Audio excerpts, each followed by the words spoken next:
I am resident of Colwood for YouTube Joel Sains. I am joined by my buddy Patrick McCray, my buddy Alan Gallant. We are here to review Star Trek Generations, directed by David Carson, screenplay by Ronald D. Moore, uh, and Brandon Braga, Yeah, story by Rick Berman, Donald B. Moore, and Brendan Braga, based on Star Trek by Gene Roddenberry. I wait. I thought the story was by Sonia Braga. Anyway, Yes, that would have been fun, especially if she cast herself. Starring Patrick Stewart, Jonathan Frakes, Brent Spiner, LeVar Burton, Michael Dorn, Gates McFadden, and yes, some of the original crew are here too. Walter Conan, James Doyle, William Shatner, a bunch of people, and and also very fulfilling parts that they enjoyed. Proper send-offs for them. and Malcolm McDowell's here as your villain. Uh, Yeah. so, guys, when did you first see this movie, Patrick? Oh, I saw it opening day. I say this now with just regret. God, it was terrible. It was just. We'll get into that, but yeah. I mean, it was like being there for opening day of COVID. Uh, it- wow. Yeah. I What didn't have that bad of an experience with it, but I had some similar problems with its inconsistencies and also its ultimate goal. Uh, Yeah, I had already gotten into a lot of trouble over the movie, sort of, because I used to write for a multiple time Hugo nominated fanzine, Phosphax. And I thought you were going to say you dropped a bomb on Starlog. oh, That would have been perfect. but yeah, I used to write for Phosphax, and I did a long editorial about why it was a stupid thing to kill Captain Kirk. Right. And I said it was kind of like killing Mickey Mouse or something. It's just, these pop culture figures are meant to stay around. Yeah. And I even said in the article, maybe they'll do it well. Great. I said they probably will do it well. Little did I know. And then it was just a piece of shit. I hate to be so guttural about it, but there's no other way to sort of adequately depict that. It's God bless it. What a terrible movie. Anyway, I'm getting ahead of myself. That's when I saw it, Joel. When did you see it again? 1994. I think November, maybe early December. When Yeah. was it released? Oh my God! It was released November 18th, 1994. Would have been Yeah, I wanted to get around it. turkey time. Yep. Alan, when did you first see I this? went to the Bangor Cineplex and saw it around turkey time. Yeah, turkey lurkey time, Yes. as Burt Bacharach Turkey said. jerky time. Yeah. Yeah, I have a very interesting experience with this movie because I didn't see it till till like '96. So, Mhm. and before I saw it, like again, I was a kid. So the discussion in my local elementary school was Kirk or Picard, Uh-huh. Kirk or Picard. I mean, Sure. and I got to give Star Trek credit here because they leaned into this. They had to know this was this discussion was going on amongst fans, and so they said, you know what, we're going to pull that trigger, and they did. They did. So I saw this again about a year or so after it came out. I saw it on TV. Uh, really, really interesting film in a lot of ways. But I'll let you guys go first. What did you think of the plot, Alan? Um, it it was kind of. I mean, there were some things I really liked about it. I liked the idea of having him uh, come back from the Nexus after everybody thought he was dead for 80 years. That's kind of cool. I enjoyed that concept. But they brought him back only to kill him, which is that was kind of a hurtful thing. And I actually had a flashback to when I first saw it because I didn't believe it when they did it, and I was actually like crying. Yeah, And that was before I got kind of irritated about it. But it certainly had that emotional impact initially, I think, for a lot of fans, and a lot of fans were angry about it as well. But but it also was a kind of a sadness kind of thing going on there. It was a torch pass. I understand that, but I don't. I just didn't think they had to kill him. And ever since then, they've been thinking about bringing him back somehow. I mean, they um, they had his DNA preserved at one point, and during Picard, and all this other weirdness going on. So it's like, and there's been rumors that they were going to bring him back somehow. So maybe they will, maybe they won't, but it's kind of late in the day for that now, I think. Yeah. Bill's 94 years old, for God's sakes, 95. I mean, he's still, he's healthy. He seems to be doing a lot of stuff. He still goes to cons and makes appearances and does all that sort of stuff. So I don't know. Maybe. Um, Yeah. but the idea of the adventure and all that stuff, I didn't have any problem with. I mean, the movie's essentially a next generation movie. It's just at the Yeah. beginning and the end. They bring it back to the original generation, so to speak. At the beginning, you've got several people in it, and at the end, it's Kirk basically helping Picard. And again, I didn't have an objection to them teaming up or any of that sort of thing. Right. But I just felt that it was uneven and it was disappointing because of the outcome for me. Yeah. Yeah. I thought as a plot, like there's some of this I appreciate. The whole I sort of wondered like why go with a Nexus idea? Like I get some of that, Well, I'm, that I'm was to okay. kind of bring him back, I Right, think. I that's to mean, bring him that's the back. device to bring Kirk back. Right. Soren Soren's your heel, but you also include the Klingons in this, which is fine. I'm Yeah. okay. They're You just know, kind of they're sort of the monkey wrench in the works, you know. yeah, Whereas Soren is the real villain. He's the true yeah, villain. Yeah. yeah. Oh, he is.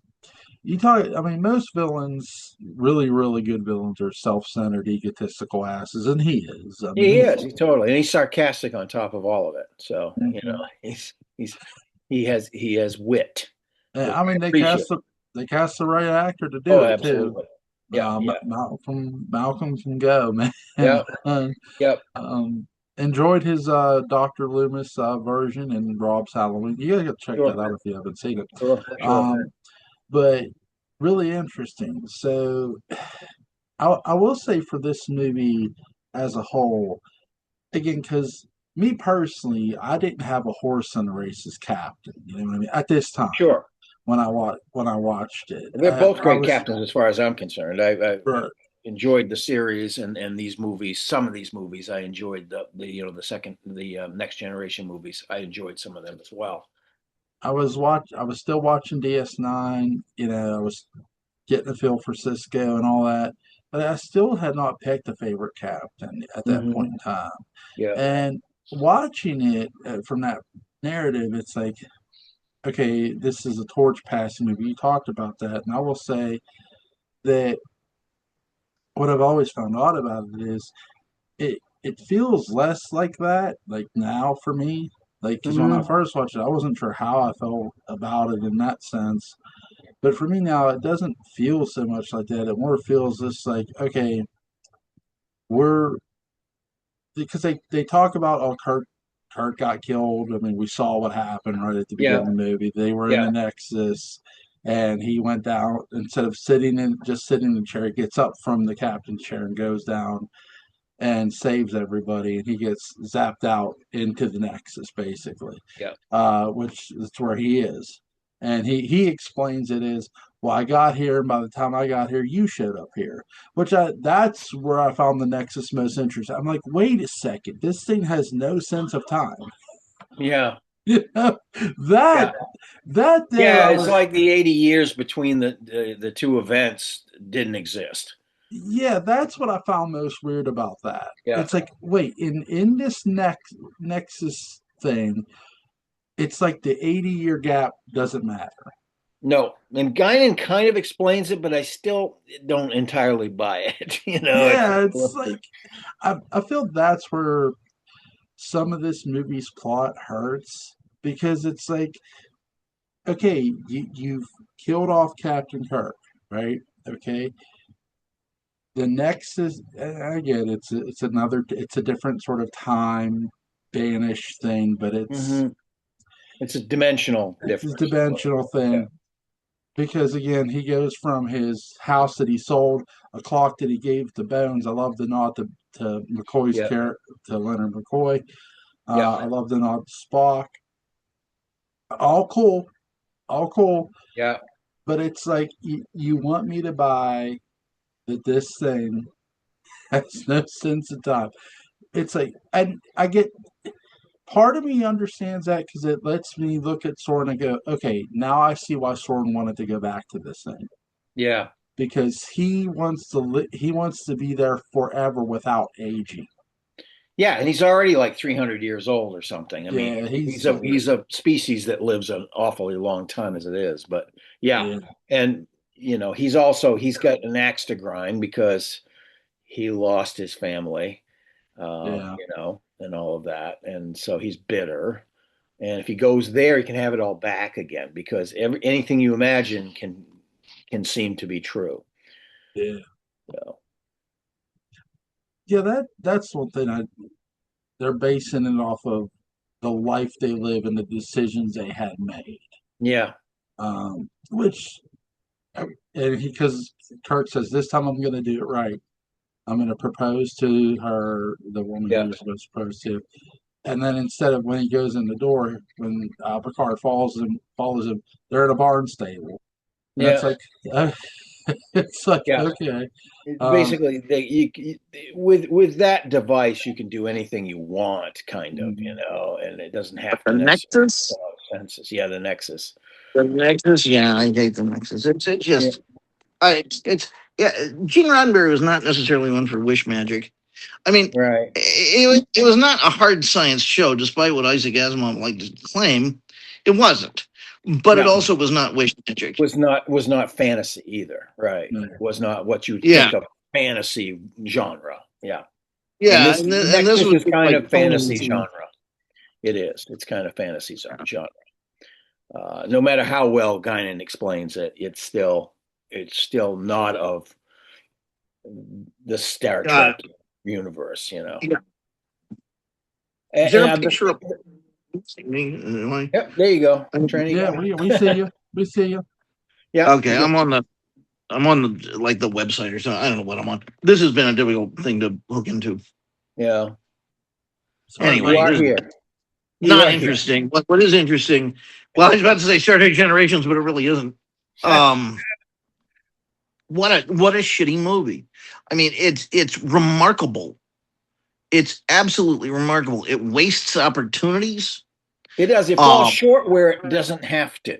it really it really impresses me with how boring the crew of Next Generation is. It's like Crusher landing in the water is their yeah, equivalent of character development. yeah. That's about it. And Data getting the emotion chip, he just becomes an asshole. That's it. I mean, I don't mind that actually. I thought that was at least somewhat fun to watch, but but yeah, you're right. He just kind of becomes an asshole, and then suddenly he's mastered it. It's like just in time for the big action scene. The thing the that crash. really bothers me about this movie that falls short is the passing of the torch is more of a putting out of a torch, and it's awkward the way they try to merge the two generations. It is. It now it's an interesting concept to have Kirk disappear and then have a reason for him to come back. That's fine. They could have refined that, I think. Like you say, the Nexus thing is kind of a Fantasia Ching. thing. The Ching. Yeah, Yeah. the I Ching. Yes. Yeah. Road. So I got a lot to say here. But I won't. Well, No, you can say. You can. no. Joel looked like he was about to say something. I don't. No, I'm just listening, man. You're just glistening. You're Yes, listening. and listening and listening. Listening Okay. and listening. Well, so there is there are two real obvious plots that you do, and one was too expensive, and that's where one of the crews gets fooled into having to defend something from. I think we lost you, buddy. Patrick. Yep. Uh, that man. But I get what he's saying. I mean, a lot of stretched plot points that could have been handled a lot differently. And I think that's because we didn't have the same screenwriting and directing team that we've had, or members of that team, because we've kind of had connections to somewhere. We've had connections, either a director or a screenwriter or somebody has been, connected to this. But with this one, it was all. I mean, obviously they're trying to push the next generation for another series of films, which they end up doing. But they kind of run roughshod over a bunch of stuff on that account, unfortunately, I think. And one of the things they run roughshod on is the proper respect and send off of the other crew. Mm-hmm. You don't get as much of that as you might like as a fan of both series, really. Yeah, I think if you're gonna, again, my biggest issue with this movie from a plot is the Nexus itself, Yeah. because I feel that's sort of where this movie's like, okay, if Kirk didn't die, he fell into a temporal that has no sense of time. Like, hey, I got here, but as soon as I got here, you got here. Like, no, that makes no Right. sense. Uh, again, Well, I'm with you guys on. I don't love the magic thing. Like, I right, don't. right. And the fact that Kirk seems to be already completely accepting of Yeah. this world, whereas at least Picard is looking at it like, he's enamored of it and everything, but he's looking at it like Mm. this is everything I dreamed of, but Yeah, it's not it's not real. real. you know. I, what I love most about this movie is both beginnings too. Hmm. The beginning where Kirk saves the day, and where Picard loses family, Yeah. because what this movie is also about is a sense of loss, a Yes. sense of where Kirk Mortality again, because these mortality. characters Yep, are getting older, yep, and they and did and that with the original cast as well. and Picard too. Hmm. He just lost a bunch of family members. He Yep. just lost family members. Kirk thinks about the family he didn't have, Yeah. uh, but he also says maybe I'm thinking about that empty chair, which I love that line. Yeah. Um, Yep. Yep. yeah, hopefully we'll get Patrick back Yeah. here. I'll reopen Facebook here in case he messages us. But It's probably the Knoxville effect again. So with the Wi-Fi and everything. So so, I told him he to, needs to, to petition the whatever service server they have there. They probably got, who knows if they probably have like one monopolized service, and when that happens, a lot of times you get terrible service. to Glenn Jacobs, fix that shit. Yeah, exactly. There you go. Exactly. There you go. Uh, I do think I like the beginning. I like Malcolm's heel. Really interesting. Really Yep. good. Uh, the whole Nexus thing. I mean, I like it for his character, but Sure, it gives him obviously they try to legitimize it by making the villain obsessed with getting back there. there, yeah. Sure, sure. Um, that is true, but I don't know. Maybe it could have been something a little bit more scientifically based, like developing a warp drive that travels through time or something, Mm, or something more scientifically based. Because I mean, they did time travel by, you know, going around the sun and working an equation for the journey home. So, um, and that was okay. I mean, you didn't think about it too hard, and it was fine. So they, probably would have preferred they did something like that with this movie rather than, it's a magic place. Yeah, I see. I like your where your head's at because I'm thinking, okay, it would have that would have made sense considering he's still in weapons technology to give to the Yep. Klingons, and they could have used that ship to do it. Yeah. I mean that's there. I mean, part Yeah. of that's in that movie. Why not just have the other part? Because to me, if you're guys just gonna do space magic, just make this a movie about Q. I mean, really? I mean, at least you have John D. Lancey, you know, Yeah. That would have been fun. where it's Malcolm's character. Instead of make a deal with the devil, make a deal with Q Q. Yeah. to do something or whatever. I Yeah. don't know, but the whole part of this movie's good, and then there's some of the plot that's like, okay, help me understand your space Yes. magic here. Yeah. Um, uh, so I'll start to defend the whole death of Kirk thing. Oh, there we go. Here we go. Yeah. Patrick, I'm gonna let you have the floor here, dude. Really? Why? I keep being Because thrown you off, fell through it a minute ago. and then it's difficult to log back on. It's got craziness. I don't know what's going on. Is I it don't does know. it is it Wi-Fi related? I have no idea. I Yeah. don't know. It's been a tough day technologically. Yeah. Well, I mean, does it even? I'm gonna say something pretty crazy here. Um, I almost question lavishing critical analysis on it. Not that I'm some genius, but God, I think we lost him again. Speaking. Oh, damn it. Yeah, he saw it go.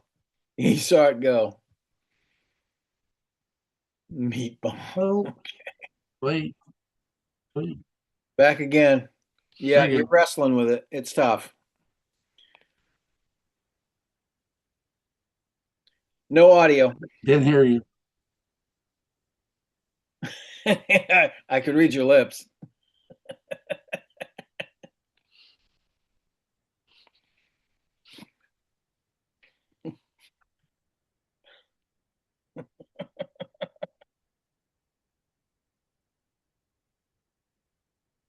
Sorry, Patrick.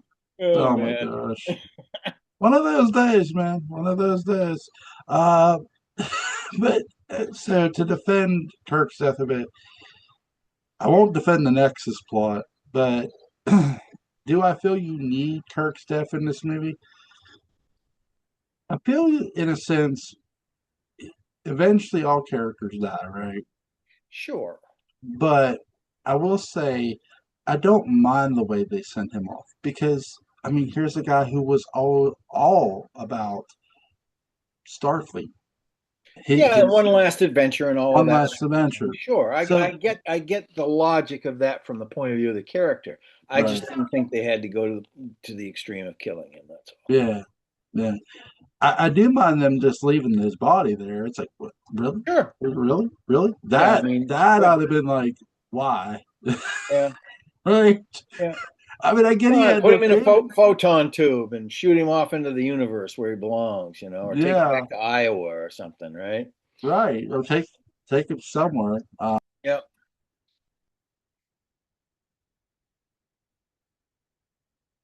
Yeah, I want to like this movie. I always wanted to like it. And Yeah, like I say, bits and pieces. I can do that. I know Patrick looks at the arc and he says, this sucks. And I don't blame him for that either. I don't.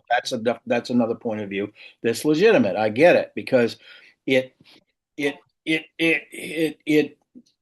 niggles and pokes at stuff that doesn't need to be poked at in terms of having that mythos preserved. Right. I mean, the reason that this has become so popular for so long are those characters. So treat them with dignity, treat them nice if you can. But I guess they must have convinced Bill to do it this way. Yeah, I'm not quite sure why, especially after he's been so proprietary over the character for so many years and still is, you know. That's an interesting thing that they managed to get him to accept and to do that.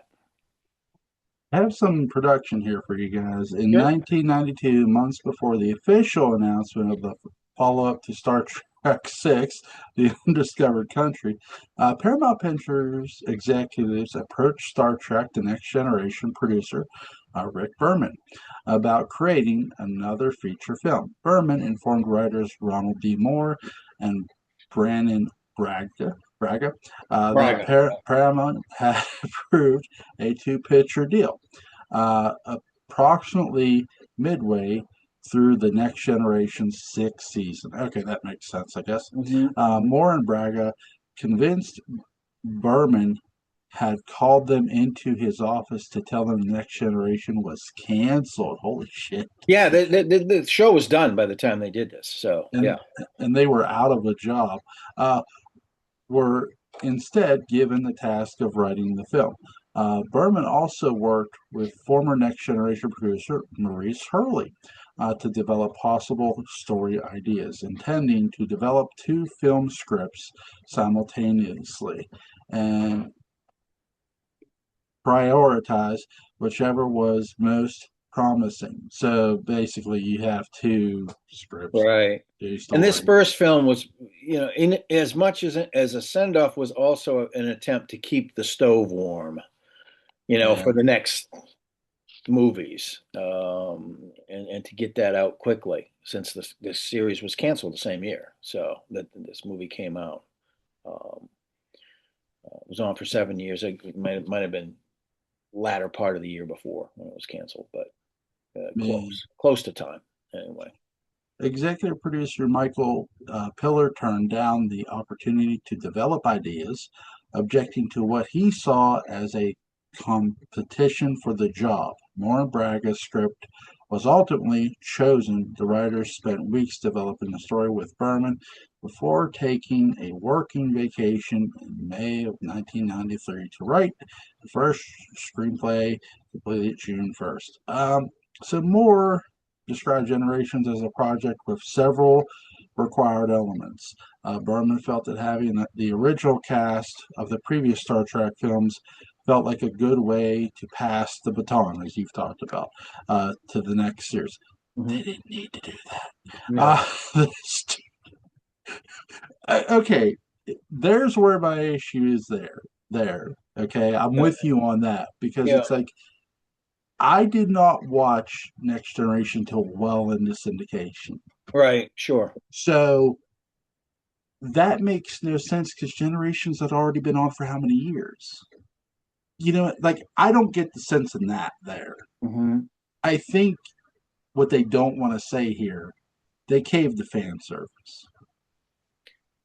Somewhat, but they sort of butterfingered that too in some ways. Yeah, in a big way. In Yeah. a way of you didn't need to make it all. Your story is about space magic. Um, Right. I Instead of did, a quest for some scientific way to restore his family or whatever he was trying to do. right, right. I mean, I love Malcolm McDowell. Great performance in this Oh movie, yeah, he's perfect. right? He cast perfectly as a villain. He's the most sarcastic villain Yeah. ever made. I mean, I he's want perfect. I want to be real clear to the people who watch this. We have no problem with McDowell's character. No. It's the story of the Nexus. Yeah. Uh, Yeah. it fits in. Um, so, in the initial draft of the screenplay, the original series cast appeared in a prologue, and Gunneman served as the bridge between the two generations. The opening that would have been the entire cast crammed into an elevator, happy to be back together. The Enterprise D destruction also appeared. The saucer crash had first been proposed by Moore as the conclusion to part of the sixth season cliffhanger story that was scrapped. So, Kirk's death, here you go, was developed in Braga, Moore, and Berman's story sessions. Moore recalled that we wanted to aim high. You didn't. Um, to, they didn't aim high enough. There again, I don't feel you needed to do that. If you're gonna kill Kirk, I'm okay with killing a character, but leaving him on the planet, guys, really. Hmm. So there's my contribution to the production. I'll stop because it doesn't make any fucking sense. After that, um, it just doesn't. Like your spacemen, they don't All fucking right. explain that either. Well, we So get back into the science fiction aspect with First Contact. So, yeah, yeah, First Contact is a better movie than yeah, this. yeah. Way better. You have a threat. You have fucking his great film. Yeah.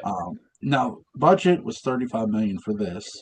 118 million box office. So this did make money, obviously, to Mhm. get you to the next film.